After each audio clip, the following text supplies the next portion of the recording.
Welcome to the Who, What, Why podcast. I'm your host, Jeff Schechtman.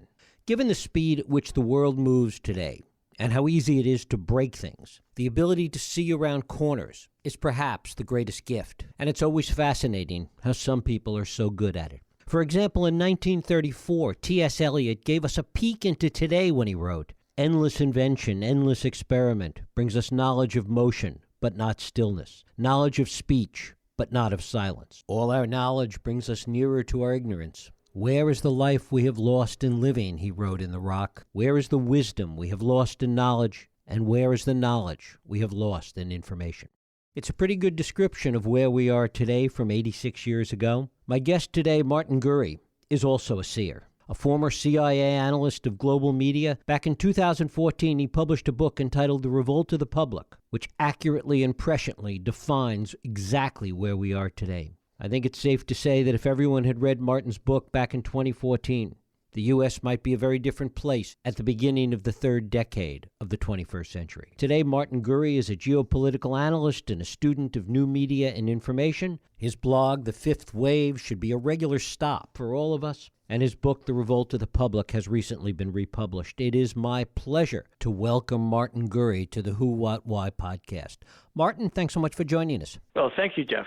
Talk a little bit about your work as an analyst of global media at the CIA, something you've described as not a very glamorous job, but it gave you a particular insight into what was happening in the world.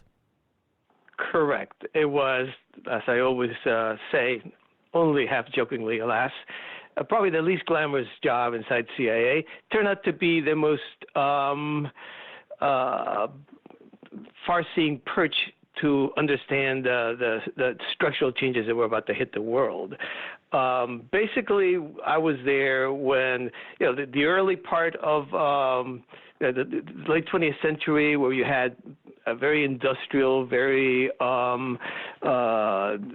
top-down information world, a very limited amount of information. And I was there when essentially this world got blown away by what I've called a tsunami of digital information. And what was fascinating sitting there at that perch at CIA was that, first, the volume. It's unprecedented. I mean, I always toss out this statistic. The year 2001, according to the people who measure these things, produced more information than the entire previous history of the human race back to the cave paintings, okay? So it was unprecedented. If you were an analyst, you were just kind of like slack-jawed watching the tsunami come at you. But what was really interesting behind that was this tremendous social and political turbulence that you could see happening behind that tsunami. You could tell that the information wasn't just a lot of stuff. It had powerful, powerful social and political effects. Why was it so important? Why was the information so important? What was it that you understood that the extension of this information into so many hands created this kind of turbulence? Well, I mean, that was the basic question that I asked myself. Once I woke up from my daze over just the volume of it. I mean, when you're an analyst, you think of information as stuff you want to get, things you want to know. But in fact, what became clear to me is that the institutions that govern the Western world, in fact, the modern government, for example, here in the U.S., we tend to think of it as something that was created in the 18th century by the founders, and that is a certain extent true. But in reality, the shape of our government today was given during the industrial age. It is top-down. It is very, very, believe me, I worked at it, very respectful, if not worshipful of rank. It is very contemptuous of the amateur. It has an almost religious faith in what it thinks is science, what it thinks is expertise. To maintain that system, the institutions of government, all institutions, but particularly those of government, had to have a semi-monopoly over the information in their own domains. So government in the 20th century, I'm not a young man, so I lived through part of the 20th century, had a control over political information that, when you look at it today, seems almost amazing. What happens to these structures of power when that semi-monopoly is swept away by the tsunami is they have lapsed into crisis. Everything about government that is a failure, that is an error, that is a lie, that is a mockery, and there are in the course of the most successful governments lots of these things. But those are the things that the information tsunami tosses out. So in other words, before the government set the information agenda, now the failure of the government sets the information agenda, and these institutions are just as what I call a crisis of authority. Right, and it was the volume of information that you talk about that was really destructive to authority. Right. I mean, and let me make it clear, it's not just the digital world. That obviously was the great, you would say, the earthquake that generated the tsunami. But it is the entire package. I talk about the information sphere. And the important thing about that information sphere is that it is outside the range of any government to control unless you want to go to the North Korean or Cuban extreme. And even the Cubans are kind of giving up on that. So unless you want to be North Korea and completely shut down information at your borders and have a dismal, poor country that has famines every 5 years, you're now swamped in information, and the government cannot control it. You know, the famous example of that was Hosni Mubarak, this 80-some-year-old man, shutting down the internet during the protests in Tahrir Square, thinking somehow or another that he was going to take away the voice of the public. Well, I mean, nothing like that happened. There were still many, many redundant sources of information for the public to communicate with, and for the story of the public to make it outside to the world. So the size of that tsunami, the important thing about it is governments can't control it anymore unless they want to go full North Korea. And the net result of it was this battle that emerged between what you call the publics and the elites. Talk about that. Right. Basically, the public, as I define it, is ordinary people. It's not the people in the sense of we the people. That's political philosophy. It's not reality. It's not the masses. That's a 20th century kind of obsolete idea. I say it's not even the crowd on the street, even though there is a very intimate relationship between the public and the crowd. The way I put it is there used to be a mass audience. I was a part of it in the 20th century. The mass audience was like this gigantic mirror where we all saw ourselves reflected. I saw myself there, and the entirety of the United States of America. We were all there looking at each other in that mirror. That was the mass audience. That mirror has toppled over and it has shattered. And the public now inhabits all the broken pieces. It has all this information, all this idea about the government being a failure, all this idea about interpreting failure not as incompetence but as corruption and self-serving. In other words, I think the people who run the government, it's not that they are trying and failing because they're not competent enough, it's because they're just feathering their own nest. That seems to be almost universally the interpretation that is given to government failure. And you have these broken shards of the public, mostly disliking one another and fighting one another. And the only way they can unify, the only way they can mobilize and become a political actor as the public has is by being against. There is no positive proposals. There is no program that they're advocated. There are no organizations. There are no leaders. There isn't even an ideology. Ideologies are frowned upon. There is just this feeling that of loathing of the status quo, of the way things are. The established order needs to be bashed at. And so we have this fractured public unifying every once in a while around some events that seems somewhat disproportionate. If I can give an example, I mean, in Chile, which is a prosperous and uncorrupt democracy, so far as I know, the government raised the cost of mass transit by 4%. And nothing has been the same since. That was the spark that ignited this enormous eruption of events across the political spectrum.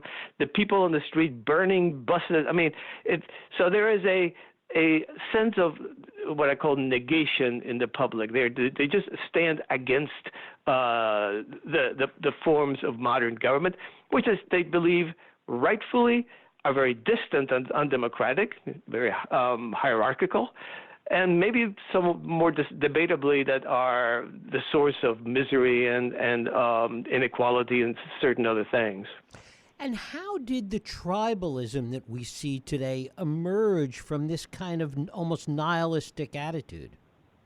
Yeah, I mean, when you talk about nihilism, when you are against and you have no positive proposals, there comes a moment where just destroying the established structures that you hate so much without any alternatives starts to seem like progress.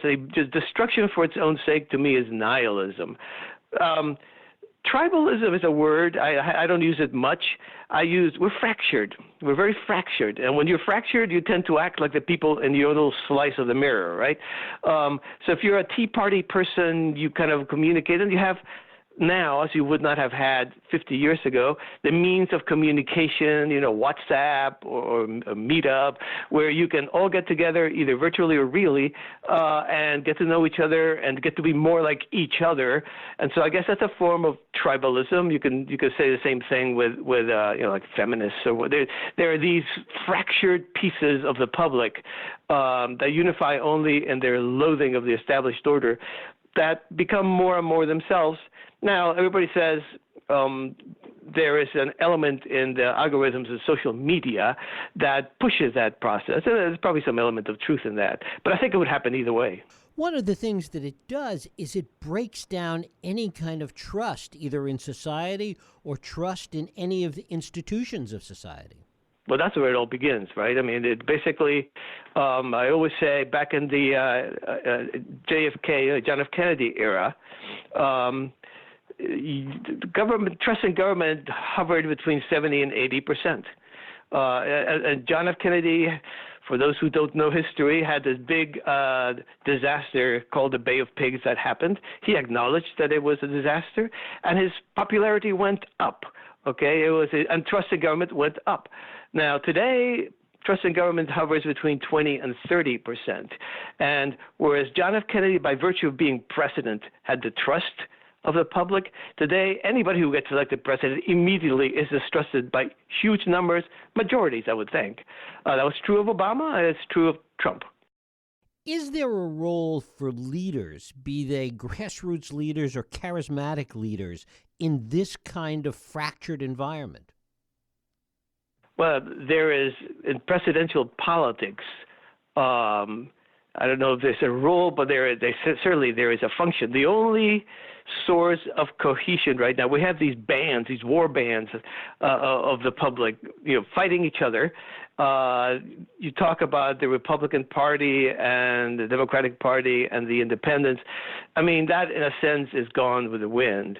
So if you just look at those war bands, then individual leaders each assemble a coalition of war bands that will give you a win in the Electoral College. That's what Obama did.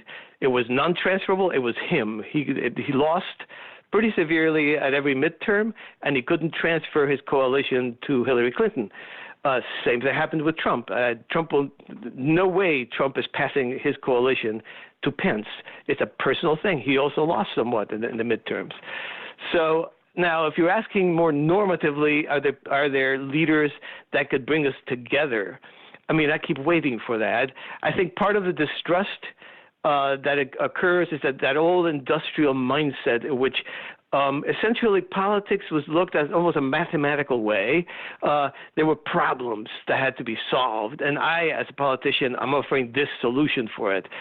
Well, when you're talking about, employment, you're talking about inequality, these are not problems. These are tremendously deep historical conditions that have their own very arbitrary way of behaving. So a lot of the people who pretended to solve problems, a lot of our politicians, in fact, are exposed by this new tide of information as just frauds. They don't really know. It's not mathematical. They're guessing, and they're using big words, but in fact, they don't really know. So when you get back to leadership, what is leadership in this modern age of mistrust? I think it's honesty and saying, for example, I think we can go this way. and we want to improve our lot in some aspect of life, say the economy or whichever, that we want to improve. This is how we're going to try it. If we succeed, we'll go on. If we fail, then we will adjust. It's trial and error. It's the only human process that has ever moved us forward. And it entails a lot of humility from the elite class that I don't see anywhere, honestly. It's interesting. We've been talking about it in the context of politics, but we could just as easily be talking about it with respect to popular culture. Everything. Every institution is in the same boat here. Every institution that we have inherited from the 20th century required that semi-monopoly of information for all the claims that they made about themselves. Once that tsunami swept over, you see, right, the popular culture, the newspaper, business, everything is exposed in a much more negative light. I mean, in many ways, this was the long tail that some people envisioned even at the earliest days of the Internet. Yeah, I mean, I was a big fan of the long tail when that book was written. I'm a lot less certain of what that actually explains. I think for a fact, you have kind of a very, very mass-oriented spike in attention that the New York Times and television basically stab a hold of. And then before you had a very short little drip and then there was nothing. And now you have an almost infinite tail of information that sometimes spikes up. And that's what happens, right? I mean, because the long tail is only important if it can climb up that power curve to the top. And sometimes you have things that I could put on the Internet and suddenly they make news on television because they are exposing some political problem or political misdeed or just are crazy, like the Trumpian style of saying something that is very attention-getting in a crazy sort of way and makes it immediately to the top of the power curve. So the long tail is important only in that it generates a lot of what makes it to the top, which has never happened before. It's interesting. On Wall Street, four of the scariest words people ever say is, "This time it's different." And usually it's not. In many ways, as we look at this, it does seem that this time it's different. So many people say, oh, we've been through problems before, we've been through troubled times, we've been through civil wars, etc. But there does seem to be something fundamentally different this time. Well, I mean, everything has parallels in history. I get thrown a lot what about 1968, the late 60s were kind of like this. I myself think a better parallel is probably 1848, where the whole of Europe erupted in revolution. You can make a case that even when you talk about information, the printing press was a far more revolutionary change than the Internet, at least so far. I have a friend who makes the following historical analysis. He says, if you had gone to the 30 Years' War, where people, I mean, it's a horrible war, hundreds of millions died, the population of Germany took several generations to replenish itself, and they were all killing each other over religion, and all the religious hostilities had to do with these books that were being published, each of which had like 5 different words they were fighting over, right? And if you had gone to the 30 Years' War and asked people, well, what do you think of the printing press? They would have said, that is the most horrible, conflict-inducing technology that has ever been invented. Take it away, Well, we now know that the printing press was by far the most liberating technology that has ever been invented. So we are in the very early stages of this vast migration out of the industrial age to somewhere parts unknown, some place that doesn't have a name yet. So it seems very conflictive. It seems very painful, and it certainly in many ways is. But it's early. It's early. And, of course, the other overlay to all of this is that it is happening everywhere, that this is a global phenomenon, not just in the U.S. with Trump or with Brexit in the U.K., but it's happening everywhere. Yeah, that's totally true. It seems to come in 2 varieties. These eruptions from below that I was mentioning before, like the Arab Spring, and what's happening today in Chile, what's happening in Sudan. I mean, let's just say all over the world. And then the other flavor is populism, and a fair question is whether the populists are the cause of this hostility of the public to the established order, or they're in fact an effect of it. And I tend to lean very heavily on the fact that people like Trump, Bolsonaro, Brazil, and so forth, Brexit, another example, they are effects of the public's temper, its impulse to negation. They are not manipulating the public into anything. The public basically has seized people like Trump as a club in their hands so they could smash at the established order. One of the problems with that impulse towards negation is that it makes it very hard to have any sense of what progress or what the future looks like. I mean, the very word progress, in scholarly circles or in educated circles, you get laughed at. I mean, progress entails an idea that we understand which is the right way to move ahead, and we have absolutely no consensus or even a belief that it's possible. Describing the present, what is America like today? What is the world like today? And you get 50 different war bands giving you radically different definitions and assessments of that. So yeah, I think part of there is a conflict between the public and the elites. Each seems to have a fatal weakness, which can be overcome, but has not yet. The public will not take yes for an answer. I mean, in many of these revolts, they get given what they're asking for. I mean, the Chilean revolt that was upset over the 4% hike, that was taken away almost immediately. Okay, the yellow vests had taxes on fuel that they were revolting. That was taken away almost immediately. But they did not take yes for an answer. They stayed angry, right? And on the other hand, they have nothing to propose. There is no way that the government can negotiate with them because they refuse to make positive proposals. That's the public.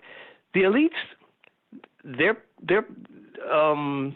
I would say weakness is that they're stuck in reactionary mode. I mean, they look back at the 20th century and they thought, man, that was comfortable.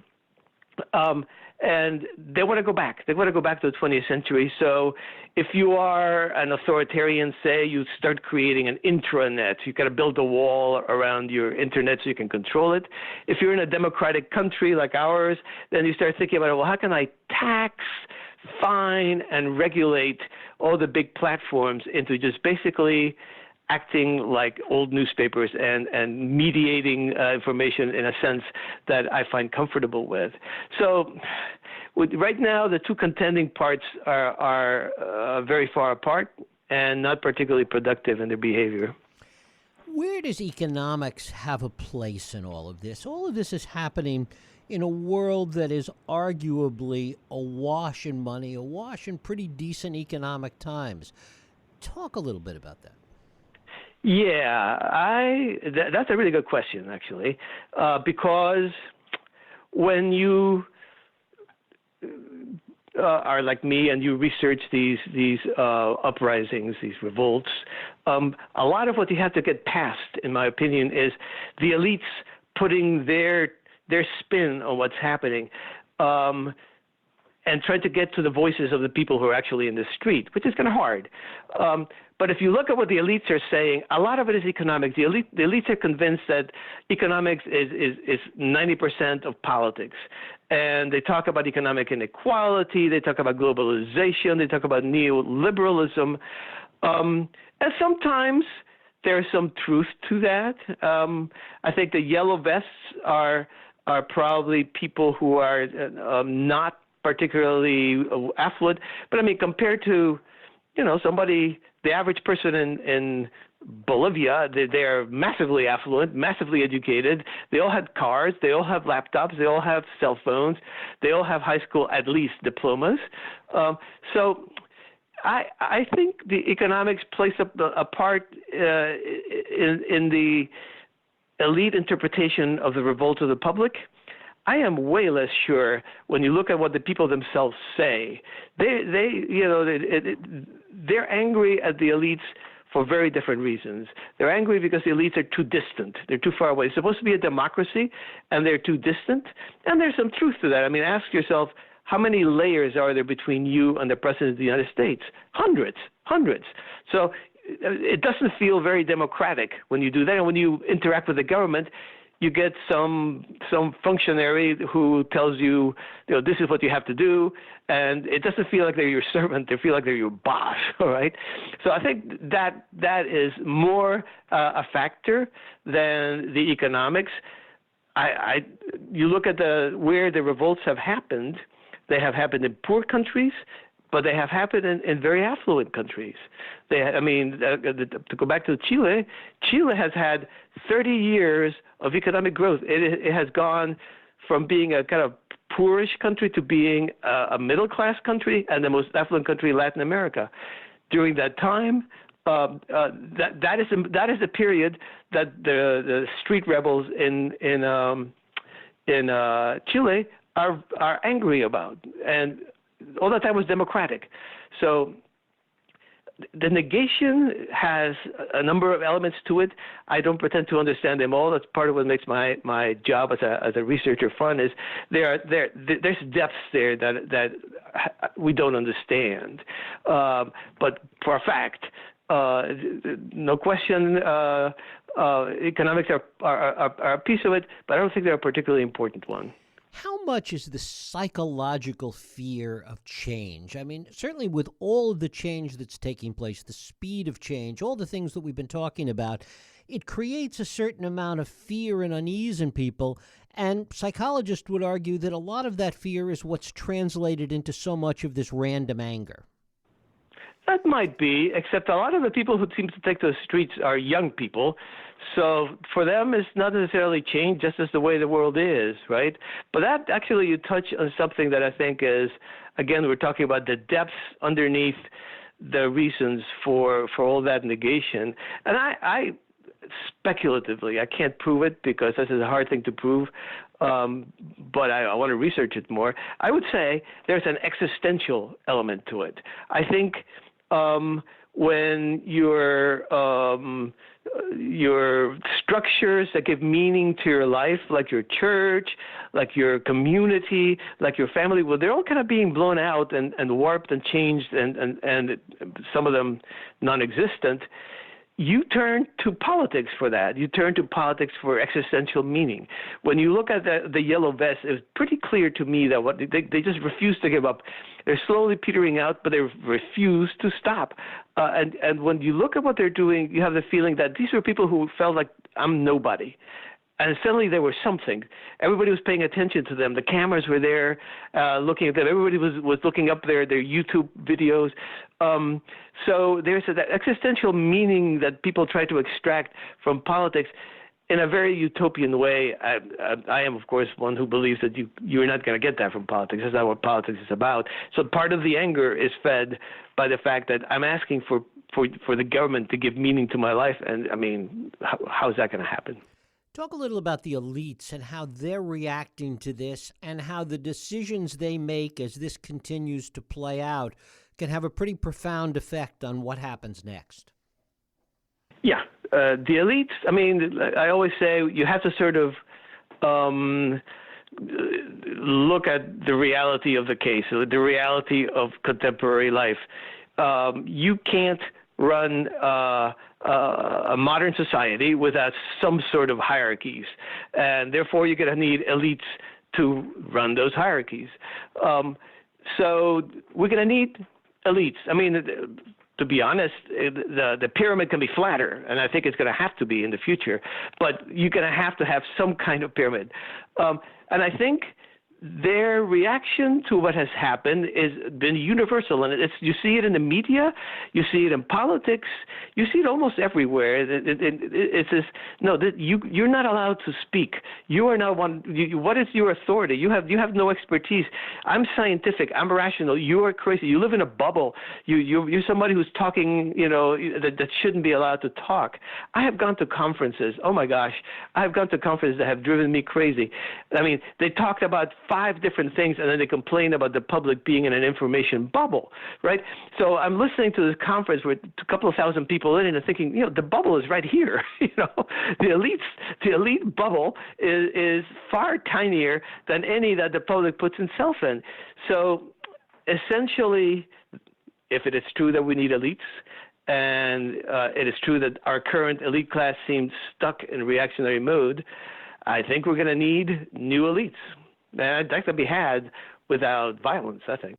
Well, that was actually, it's funny you say that, because that was my next question to you, is whether or not it has to come to violence in order to get out of where we are now.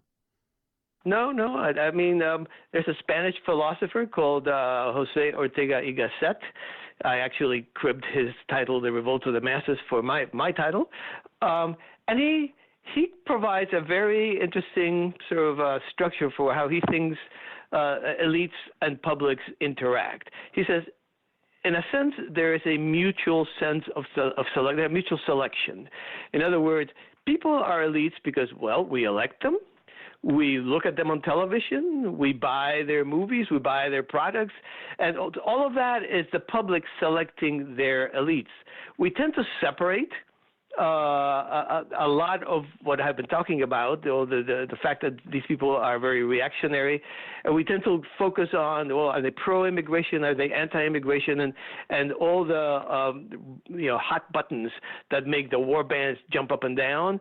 But what we really need is elites that understand this sense of distance and start to work at basically reforming our democracy to make it flatter, and to be and to make a different elite rhetoric. In other words, part of what people are driven crazy by is the fact that they stand up there and say, well, there's a problem and I've got a solution, and it's a lot of pretense, a lot of fraud, a lot of thinking that they can do what is now obvious given all the information they cannot. We need elites that are more humble. We need elites that are more modest and that are more courageous, that feel comfortable being among the public. Right now, the internet can be seen as bringing the public and the elites into kind of an unbearable proximity, and the reaction of the public has been anger, and the reaction of the elites has been to fly as high up into the top of the pyramid to escape. I mean, that's where they are right now. So you need people who have the courage. And I live in Washington, and I can tell you the number of motorcades in this town, and the number of metal detecting machines in this town, and the number of bodyguards in this town is not what you might expect in a democracy, honestly. I mean, I can tell you, just personally, when I was a young man, I could walk. I had a little contract with the State Department. I could walk into the State Department, and at that time, I mean, I give away my age, I felt like I could walk up to the 7th floor, open Henry Kissinger's door, and say, hi, Henry, and then just leave, right? I mean, there was nobody to stop me. Today, when I was working for CIA with clearances that were far tighter than anything anybody in the State Department had, I was stopped outside the building twice before I was allowed in. And then I got to go through the metal detecting machine and all the forms and stuff. So if you're a member of the public, you feel like, well, this is like a fortress. Am I the enemy here? So you need elites that are courageous. It takes some courage in the age of terrorism to say, well, I'll take that chance. I don't need when the president attends a baseball game, you're told come 2 hours early. And you're going, what? That doesn't make any sense. You can't command the public to come 2 hours early because you're going to show up, right? So for security reasons, that's what they do. So I think we need more courage, more honesty, more humility. I think there's no reason why we shouldn't get it. I think in part it's going to be generational. I think, when you look at our politics today, it's remarkable how the baby boomers are clinging to life.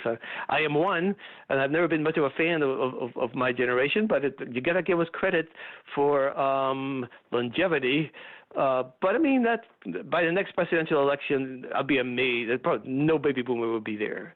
So in part, this will be generational. In part, you just need the people to understand what is needed. It's not a set of policies. It's a structural reform. Martin Gurri.